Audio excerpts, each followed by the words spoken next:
Welcome you all for today's lecture on DC smart grid modeling.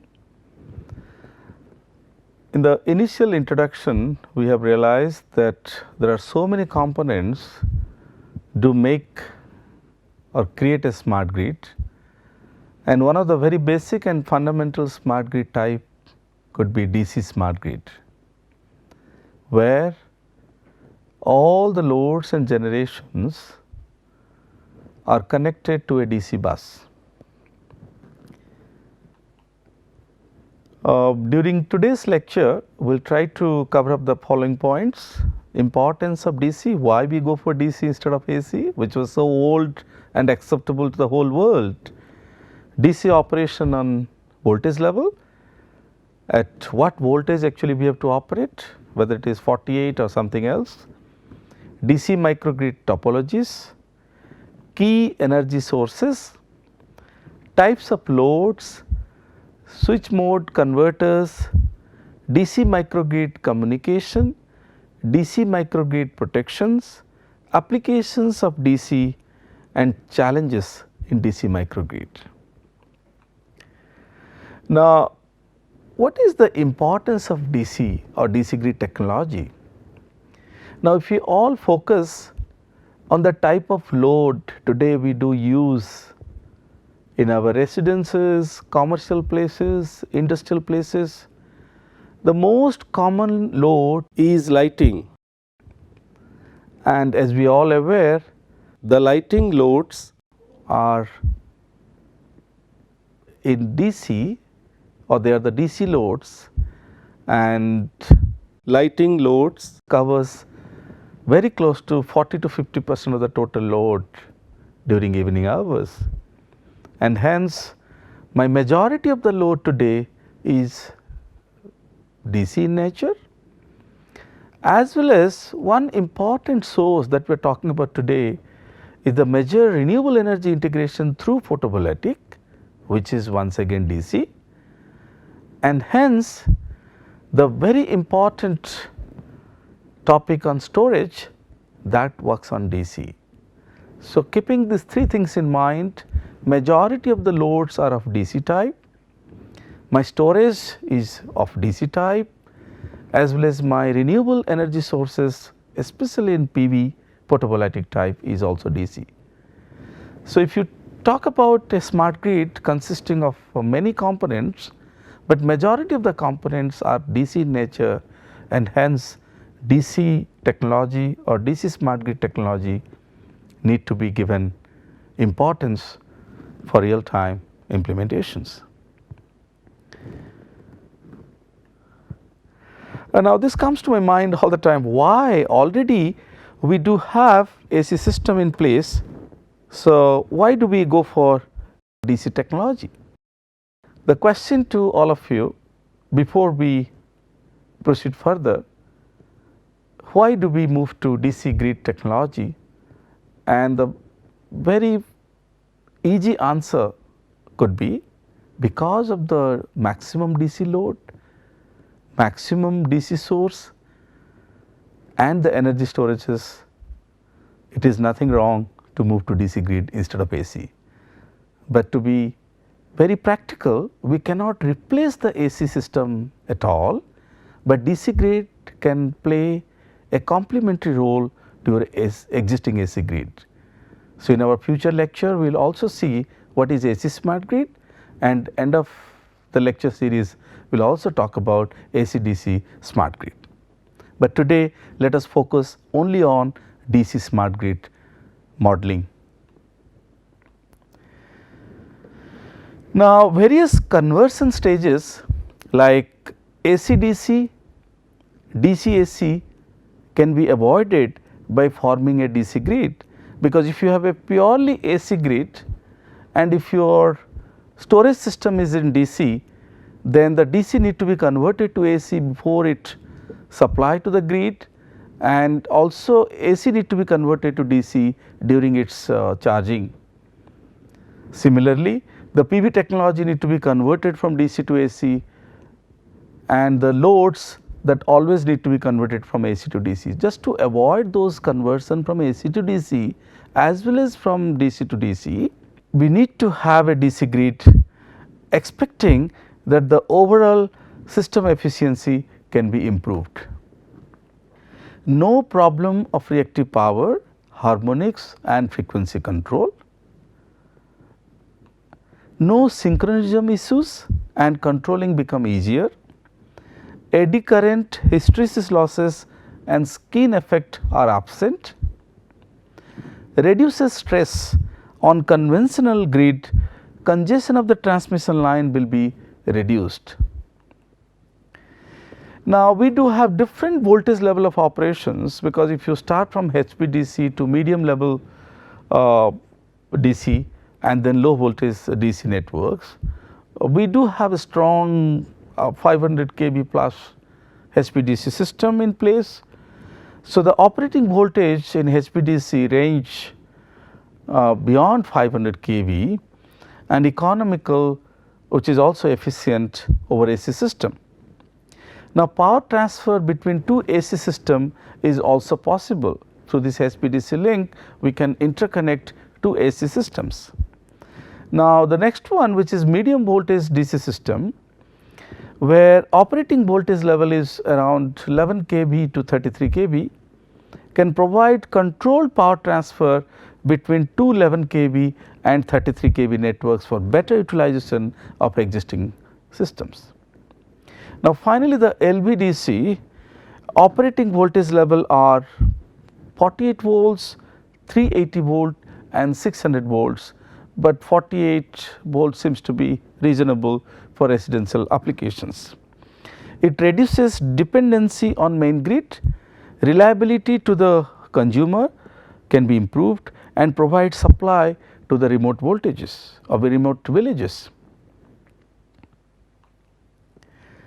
DC microgrid topology, the structure, let us concentrate on single bus topology and then we will move to multi-bus topology.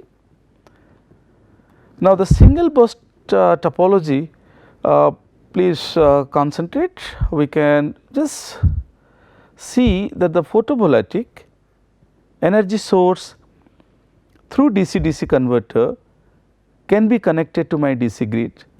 Similarly, the fuel cell through a DC-DC converter can be connected to my DC bus, and then the wind energy sources through a AC-DC converter can be connected to my DC bus, and then we have a battery storage which can discharge through a DC-DC converter, as well as the supercapacitor which can connect it to my DC bus through AC-DC converter.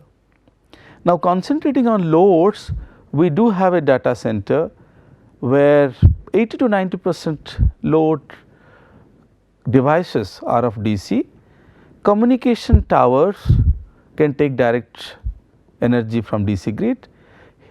Heating equipments as well as the lighting loads, they can directly be connected. So, if you look into this architecture of a single bus topology, as a whole I can say the DC grid can cater those specific loads through those generations. Now, when you move to multi-bus topology, two different DC buses can together supply loads. Dual bus separately fed DC microgrid, simultaneous supply from multiple buses is possible and hence total efficiency is improved. Multiple DC microgrid cluster configuration, every microgrid is able to observe or inject power from its neighbor in case of shortage or surplus. Some corrupted buses can be automatically isolated. Now, solid state transformers, that is SST, enable DC microgrids. Energy management in lower voltage level will be in SST domain. Now, the reconfigurable topology, where let us focus on a DC ring bus architecture. The DC ring bus architecture, you can see that the ring structure is of this type. We do have cables or the lines L1, L2, L3, L4, L5, and the sources, that is battery, PV, grid, diesel generator, PV array and fuel cell can be connected to this ring structure.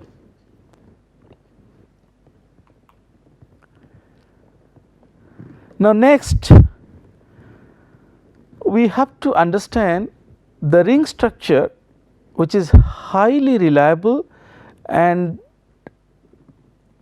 it has many merits compared to other architecture of DC grid.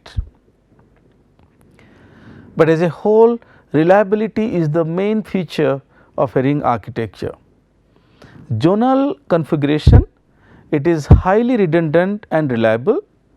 Fault can be isolated within each unit without disturbing other zones. Multi-terminal DC system, where system connection provides multiple paths for power transmission, and hence in general those three different type of architecture can be adapted for DC microgrid operation. And now let us move to key energy sources. The first one could be photovoltaic, the second one could be wind, and third one could be our fuel cell. Now, the PV cell modeling, which is important, let us concentrate two different type of modeling. First one is the ideal one, single diode equivalent circuit, but the practical one where we have to represent your PV cell with both shunt and series resistances. And for an ideal PV cell, the current equation is given by this, and for practical PV cell the current expression can be obtained by this. So, please do remember, we have to consider the practical modeling of our PV cell for any further analysis. Now, one more important aspect of PV cell modeling is our PV and IV characteristics. Now, if you look into the IV characteristic of the PV cell, which is in the red line, and similarly if you plot the PV characteristic, which is the blue line, and you can see the IV characteristic drops drastically when my power is at maximum point. So, this is of our interest. We will discuss further why the maximum power point is important in PV cell analysis. Now, let us move quickly to the different type of wind systems. With squirrel type, we do have two different fixed speed as well as variable speed, and this is my fixed speed type representation, and this is variable speed type representations. Now, we will move to the second type of wind system, which is bound rotor induction type. Again, this is fixed type and variable speed type representation, and the third one we have synchronous machine type, where we have fixed speed and variable speed. So, those 6 architecture, any one of them can be used as a wind power plant architecture for us, depending upon variable as well as fixed speed type.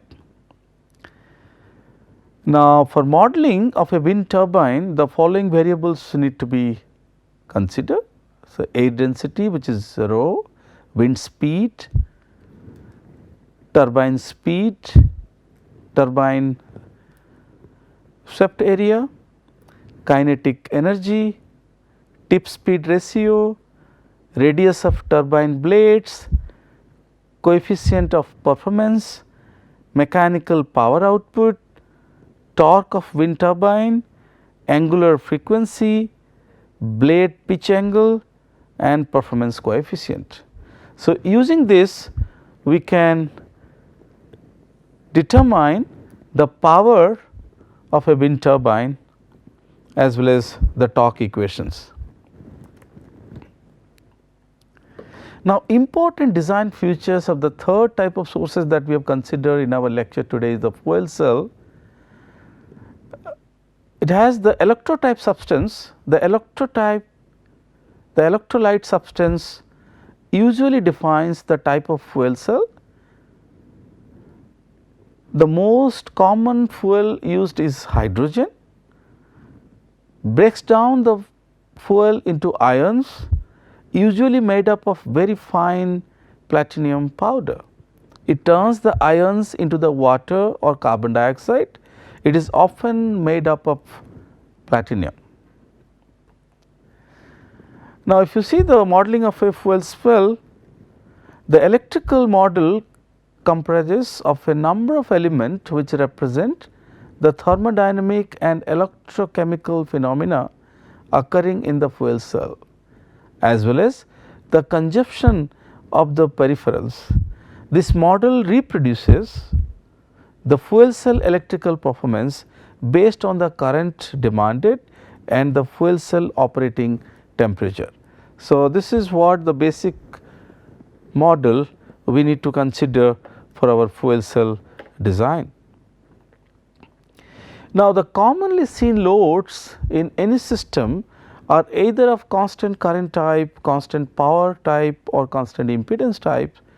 Very quickly, because we cannot ignore the different type of loads, because my smart grid is of DC type, I have to respect and accommodate all the type of loads that are commonly used in day to day period.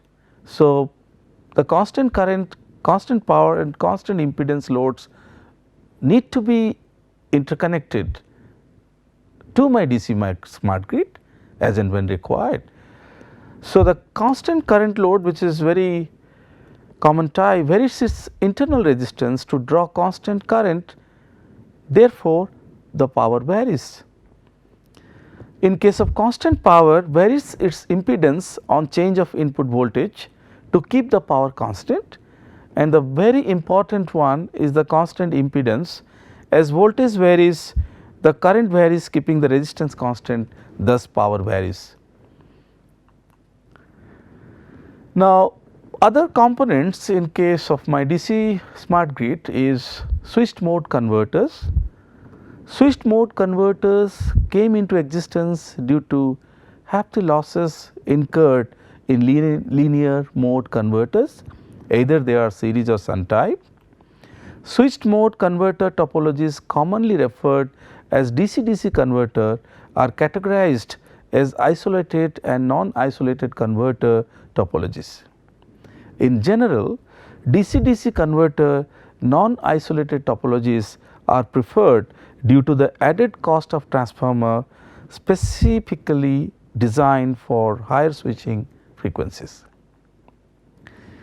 Now, let us focus on DC-DC converter topology. If this is my DC bus, the red lines represent my DC bus. So, I can have many for the PV. This is my DC-DC converter for AC load, for DC loads, for ultra capacitor, for battery, for fuel cell and wind. So, we have different topology for different devices, but the blue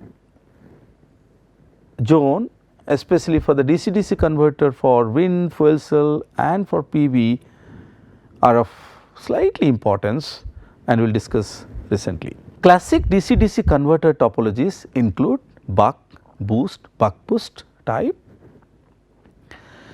These topologies are used when there is a need for unidirectional power flow. Converter marked in blue outline utilizes one of the classic converter topologies. So, this is what we talked about, they all represent the classic topology of converters.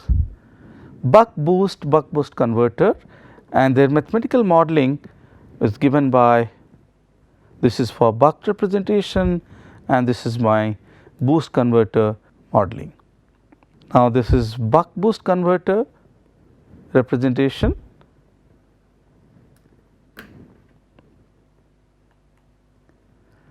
Now, we will move to bidirectional DC-DC converter, especially for batteries and ultra capacitor. We need to have bidirectional DC-DC converter, and the key constraints of bidirectional DC-DC converter are single converter, simplicity using minimal storage elements, allow bidirectional power flow from one source to other and vice versa. Some of the non-isolated bidirectional converter topologies are half bridge converter, cascaded half bridge converter, etc. Now, very commonly the communication network we have already discussed in detail, but still this is part of your DC microgrid modeling.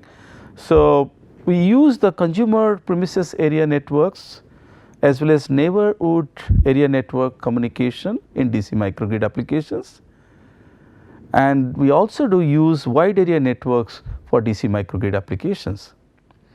Now, the commonly used protections for DC technology are fuses, circuit breakers, LV power circuit breakers and isolated case circuit breakers. And the application of DC microgrid is mainly could be into traction, data center, EV charging stations, communication towers and submarines. All 5 are very, very important applications. But what are those challenges that one has to take care before moving into DC microgrid modeling and implementation? It has lack of standards. It has not been very perfectly evolved over a period of time. It may take couple of years from now. Protection issues, no DC circuit breakers available, lack of DC infrastructure, circulating current in parallel operation, grounding issues, unable to feed AC loads of industries, commercial and residential applications, higher power loss in LV-DC distribution networks, and these are the challenges need to be addressed. So, when we meet next time, hopefully we will move to the AC-DC smart grid, where some of the challenges of DC microgrid or smart grid can be taken care by AC-DC smart grid. Thank you for now.